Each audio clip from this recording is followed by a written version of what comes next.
Hi guys, আসসালামু আলাইকুম। আজ আমি আপনাদের সাথে খুবই সহজ আর খেতে অসম্ভব মজা এবং যা নাকি আমার প্রথম শেখা সেই মজার কলার পিঠা বা বড়ার রেসিপিটাই শেয়ার করব। এই পিঠাটা বানাতে কোনো প্রকার গুড় বা চালের প্রয়োজন হয় না।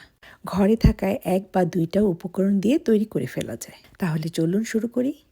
কলার পিঠা বা বড়া তৈরি করতে প্রথমেই লাগবে পাকা কলা।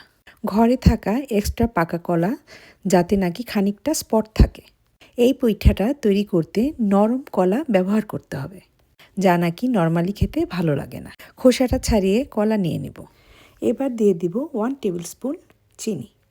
এবার চিনিটা একটা কাঁটা চামচ বা হাতের সাহায্যে খুব ভালোভাবে কলার সাথে মিশিয়ে নিব। ম্যাশ করতে করতে দেখা যাবে কলাটা লিকুইড অবস্থা ধারণ করেছে। একটু একটু দানা থাকলে সমস্যা নেই।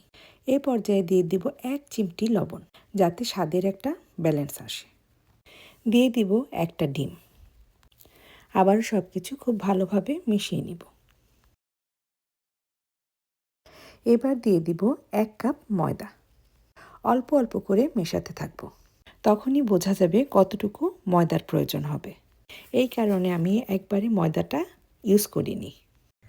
একটা পারফেক্ট ব্যালেন্স না আসা পর্যন্ত ময়দাটা ইউজ করতে থাকব এবং প্রয়োজন মনে করলে আর একটু ময়দা অ্যাড করতে পারেন।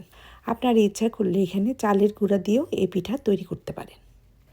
ময়দাটা মেশাতে মেশাতে আপনি নিজেই বুঝতে পারবেন এর ঘনত্বটা। অতিরিক্ত ঘন বা অতিরিক্ত পাতলা রাখা যাবে না।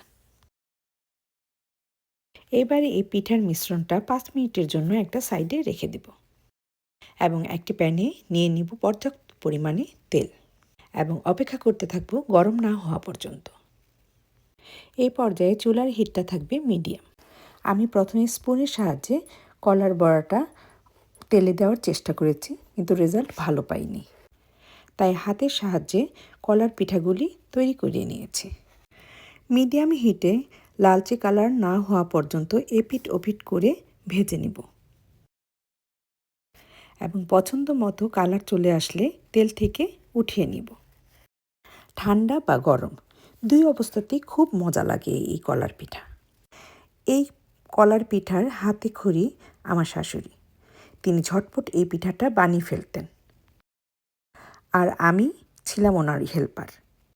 আমার শাশুড়ির কাছ থেকে ঝটপট শেখায় এই মজাদার কলার রেসিপিটা তৈরি করুন এবং পরিবারের সাথে শেয়ার ও এনজয় করুন। আশা করছি ভালো লাগবে। ভালো থাকুন, সুস্থ থাকুন। আল্লাহ হাফেজ।